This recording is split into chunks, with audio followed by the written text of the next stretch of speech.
Welcome to the Release Show. I'm your host, Brittany Sconyers. On today's show, we have Ashley Williams. She's a stay-at-home mom, a wife, a graduate student at University of Phoenix, and a blended family advocate. Let's welcome Ashley. Hi guys, thank you so much How for are having me. you? I'm great. Good. Thank you. Thank you for being on the show. So I want to start off by talking about your family dynamic growing up. Oh yeah, okay. So I actually grew up in a single parent home. My mom was an amazing mom. Shout out to my mommy. I grew up in a single parent home. She worked really hard to take care of me, as you could see. But yeah, I grew up in a single parent home. I had one older sister, and I also had on my dad's side, I had two sisters and a brother, which are older than me. So yeah. Okay, so how was your relationship with your father, and how was your relationship with your siblings and your mom? Yeah, so my relationship with my mom is amazing. Mhm. I started spending time with my dad when I was like maybe 12 or 13 years old. And I immediately became a daddy's girl. He was like everything great. I mean, he was an awesome father, man. He actually passed away when I was like 21, 22. So Mhm. between the age of 13 and 22, I had the best experiences with my dad. We got really, really close. My relationship with my siblings are great. I know with my older sisters, which is on my mom's side, all my relationships with my sisters are great. Like we get along well. I'm sorry, I actually have a big brother. We don't talk every Okay. day, but I know he's Okay. there. Like so, whenever I do reach out to him, we talk. It's getting there. I mean, I would like for it to be better, but it's getting there. And it doesn't help that we each stay in different states. But it's getting there. We talk not every day, but we do our best. We do our Well, that's best. great to have a positive, outlook on it, and say that you want it to get better. So it Yeah. will get better because of the positivity mind frame that you have. Yes. Thank you. hmm You became a mother at the age of 16 years old. What was your journey like being a teen mom? What are some of the challenges that you faced as a teen mom? It was very challenging. And hmm that's because I was the baby on both sides. Like on my mom's side, I was the baby girl. On my dad's side, I was the baby girl. And I became a mother before both of my big sisters. So, it was very challenging. I mean, because I was always like the quiet little Ashley. Everybody did not expect Ashley to get pregnant at 15. But it happened and it was challenging. I mean, I was still in high school. hmm So it was very hard. It took me a while to accept it. Okay. I actually, of course, I thought my life was over. Like I thought I wouldn't hmm be who I am today. And sometimes I hmm just wish I can just go back to my 15-year-old self and be like, listen, you'll be fine. But Yes. it was great. I mean, it was scary. It was very, very hmm scary. I dealt with a lot of guilt for many years. I dealt with a lot of shame for many years. But it was hard. I did go through high school and I had a great support system through it all. Okay. I did break a lot of hearts because it was hmm unexpected. But the number one thing that I can say about that experience was it was challenging, hmm very challenging. I can say more, but but that situation was very challenging for me. And I'm not saying, I mean, I know it's challenging just being a single mom in general, but the mental capacity that it had over me was very strong. A lot of it was internally. I didn't really speak about it, about how I felt being a teenage mom. But and that's why I'm so that's why I'm so passionate about it now, because I know it's a lot of young moms out there that struggle, and the only thing that you think about is just trying to take care of your kids or trying to take care of your hmm kids, and you don't think about the mental wear that it has put on you. And a lot of that dysfunction thoughts or mental thoughts, it carried over to my adult life.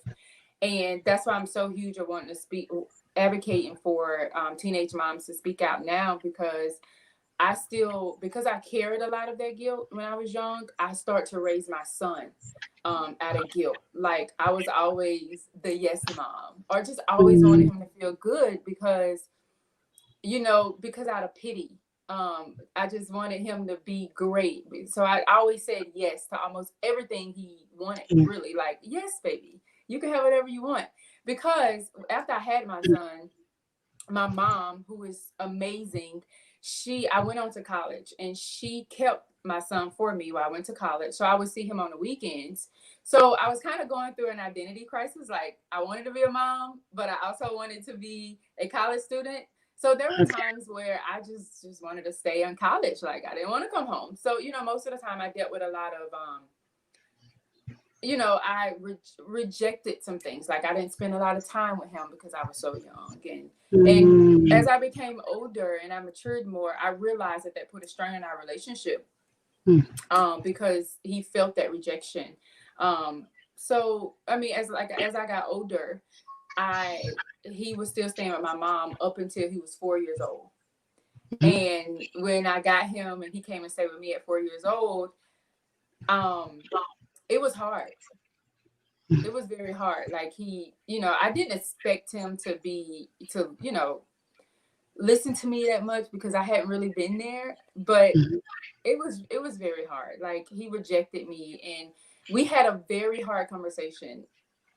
And when he was 5 years old, and he asked me questions that I wasn't even ready for. I wouldn't even imagine a 5-year-old asking me questions like, well, where were you?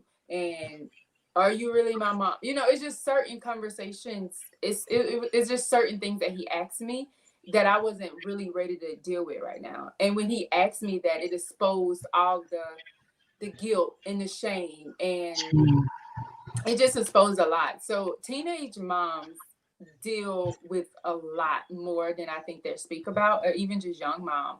And that easily transitioned me to being a single mom. So, I mean, it was very challenging, very, very challenging. I know. And I have a friend who's a teen mom too. And, there's always such a negative image in the back of people's minds when they think about a teen mom. But I actually think that teen moms actually push themselves more because they don't want to fall into that stigma. That's so true. So that statistic, yes. I did that. I pushed myself a lot more. Like even to graduate high school, even to go to college and graduate college, like that he was there. Like even though I was very shameful for a while, and when I looked at him, when I saw him, it just reminded me of the pain like that I caused myself and that I caused him, and I had to get rid of that. Like, and once I dealt with that, I was able, I was more ambitious, I was motivated more because I'm like, this is my son. Like I took ownership, and when you take ownership of something, you become more passionate about it. And like, okay, I had a son at 15. I did this. Like a lot of people, mentally wear them for years. Like, and I just wanted him to know that I'm your mom, no matter how you got here, no matter what's going on right now, I'm your mom. I'm going to make sure that I'm going to take care of you. So yeah, I was very motivated. And you're right. I did not want to fall into that category of, oh, you just another teen mom who got pregnant at 15 and now your life is gone. No, I always knew that this would work great for me. Like I always knew that I would be outspoken about it. But I couldn't speak about it until I was completely healed from all those emotional things that it brought, all the negative vibes. And for a long time, I hated Mother's Day. I did not like it. I did, because it was so negative. Like everybody just viewed it as, oh, you got pregnant at it. Like it was just a negative spirit over me becoming a mom. Until, like I said, I broke free, and then I realized that this is working for help me to become a better me.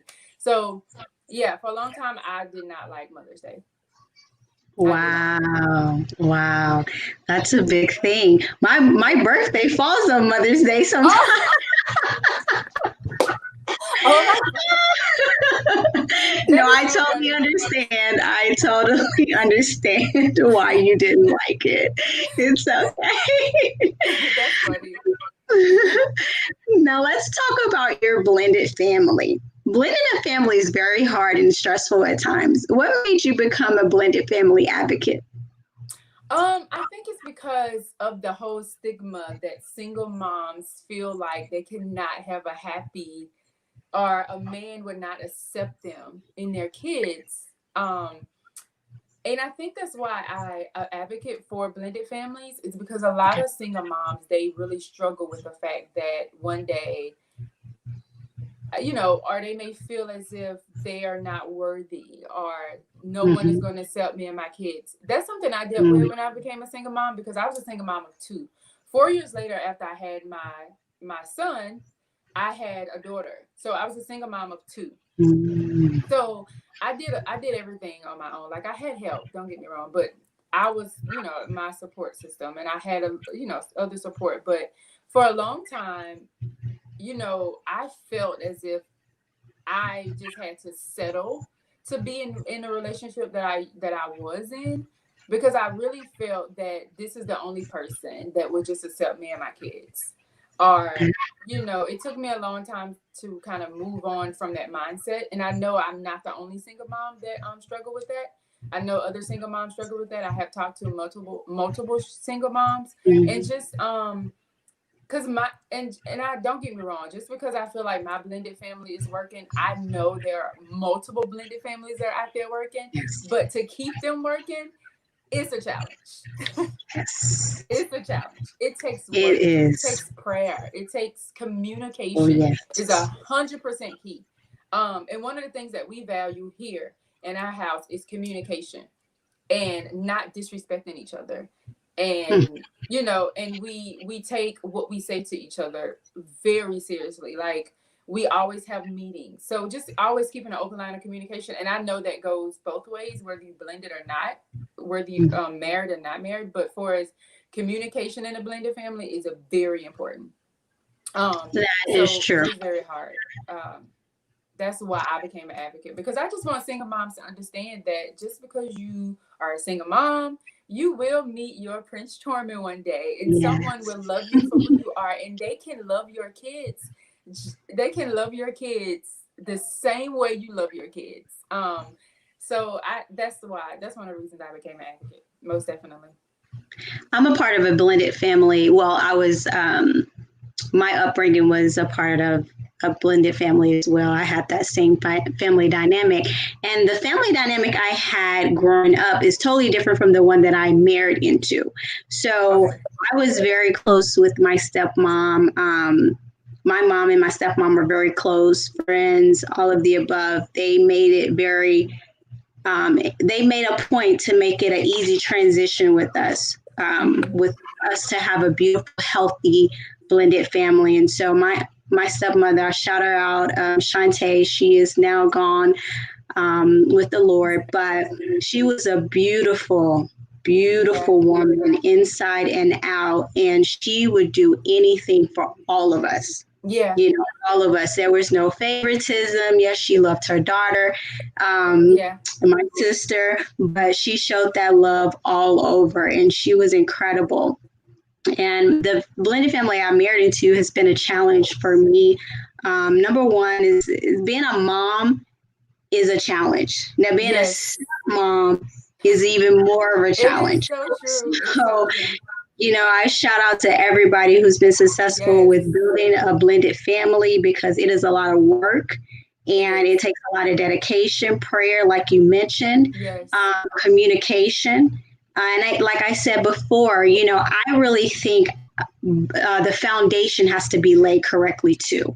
Oh, If you that's don't key. lay the foundation down in relationships, your marriage, That's your so true. relationship with someone else, partner, or your blended family relationship, if you don't lay the foundation down right, you're going to have challenges. Yeah, You're going to have so it's many so true. issues because foundation is important in everything that you do, not Yeah, just in a relationship, in a business. When you're thinking about a business idea, you have to lay that foundation down yeah, right And I think if people think in terms of foundation, that we could stop ourselves from going through a lot of pain Yeah. and Yeah. struggles, Yeah. because you got to think about the foundation. So when you're building a house, you don't want to build a rocky A foundation rocky or foundation. That's a true. bad foundation, because that house may fall Right. down, right? Right. So it's very, very important Oh my to gosh. Yeah. I'm so glad you lay brought that the up. foundation down right, and I Yes. Yes. think that is one of the biggest issues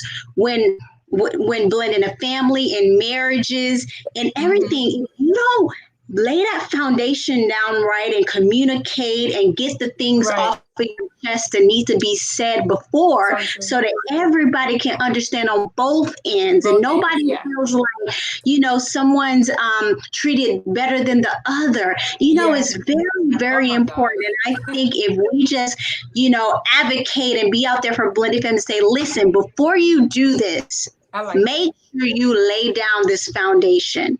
Yeah. Understand both sides.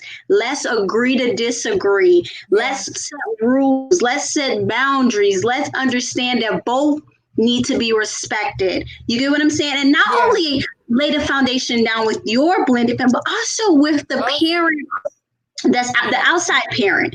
Have that Yes. Oh my communication where gosh. Yeah. everybody's a part of this Yes. foundation to Yes. make it such a beautiful transition, not only for us, but also for the kids. For And the I think that kids. is very, very important. So now It I is. want you to share with us about your blended family story. Yeah. Okay. So I moved here to Georgia about 7 years ago. Yeah, about 7 years ago. And just a quick story on how we met is I was at the church that I was attending here in Atlanta, and my husband actually attended a conference that my pastors was hosting. And I love to sing, and I was on the worship team, and he was a visitor in the audience, and he saw me up there singing. Okay, saw me up there singing, and he actually found me on social media. Yes, he found me on social media, and we started talking back and forth on social media. And the very first time that I spoke with him over the phone, he was great. Like, it was a great conversation. And we talked on the phone. And I remember getting off the phone. This is a funny story. I remember getting off the phone, and I told my friend, and I was like, I don't think he's the one. Like, he's a really great person. He's very smart. I just don't feel like I fit into his world. Like, that's what I told him. That, just real quick, off the subject, that was a insecurity issue I had at the time. Okay. Because I mean, most of the times when you meet someone that's so great, I was just like, he's not the one. But anyway, I we continued to talk on social media, and we got to know each other. Like, I love the fact that he was a single father at the time. He was taking care of his daughter. So we always kept in touch. So eventually I moved back to Louisiana for like a year, and then I was like, I can't stay here. I need to go back to Atlanta. So I remember, even when we was there, we kept in contact over the phone. Moved back here, we talked, and we met up. We had our first date, and we've been talking ever since. So even through the dating process, it was challenging because, like I said, he was a single father. I was a single mom, so it wasn't too many opportunities where we'd go out alone. So we always had our kids. So the foundation kind of started very early, like with laying a foundation and seeing us together and creating that bond. Because when we went on dates half of the time, our girls was together. So whenever we met, he had 2 kids, I had 2 kids, and now we have 2 kids together. So that's 2, 4, 6. So we have 6 kids together. And 4 of those kids are girls. So we have 4 girls, 2 boys. Yeah. So and I always tell this story. My bonus daughter and my daughter is 11 days apart. They in the same grade, so it's almost like we're raising twins. And it's so beautiful how God orchestrates things. And I always tell Jada, her name is Jada.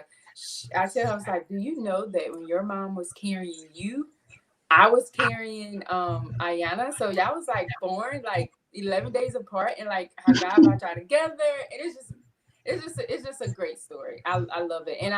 And another thing that we share in common is all of our birthdays is in September. So my two girls' birthdays in September, and me and my husband birthdays in September. So September is just a great month for our house.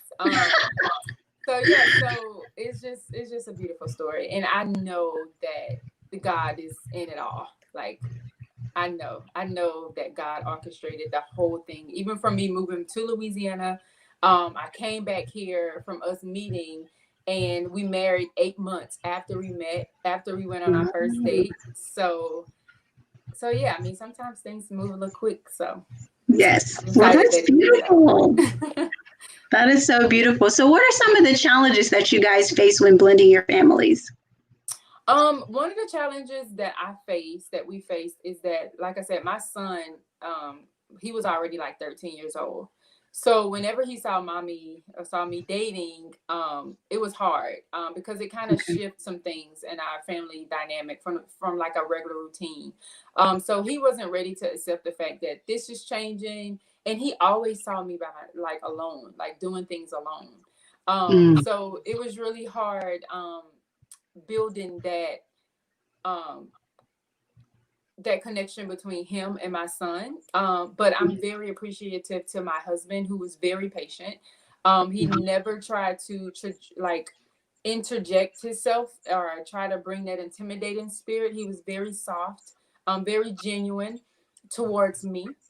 And I good. think the strategy is, let me just show them who I can be to their mom.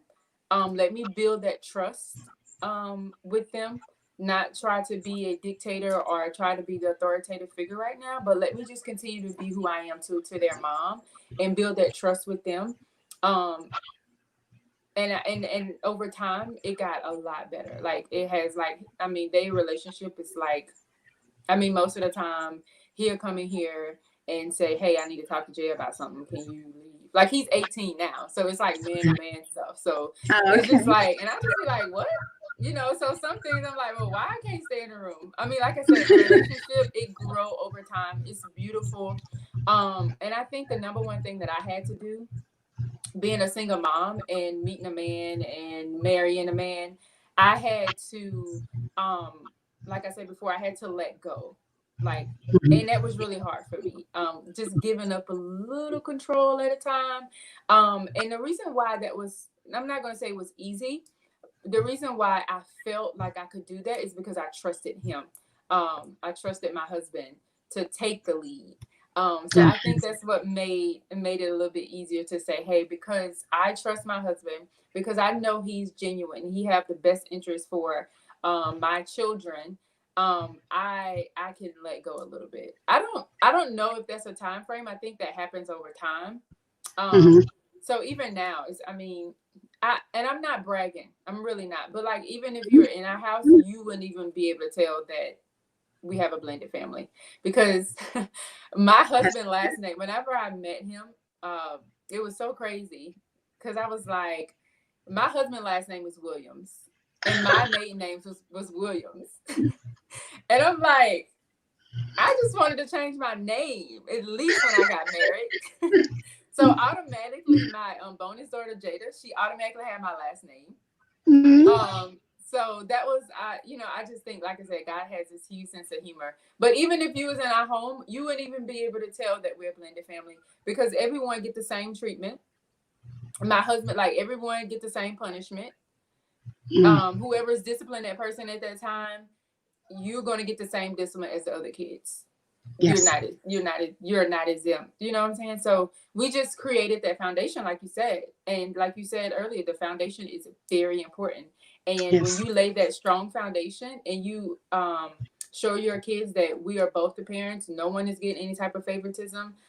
We love everyone in this house. So I mean, it's just, and we are very big on not creating division. And Good. I think in blended families, you have to find those opportunity to teach the kids that we are not going to be divided. Like, we're not going to say mean things. You're not going to be mean to your bonus sister. Like, you know what I'm saying? We're gonna be together in all things. We're gonna disagree, and we're gonna let everybody express their feelings, but at the end, we're gonna always find a way to come together and show love and be respectful to each other. So we big, and we also value our family meetings. Yeah, so I mean, I think that's one of the foundations that we laid. We have family meetings, and we talk through things, and we let the kids express, well, such and such did this. I mean, it's just always good to communicate.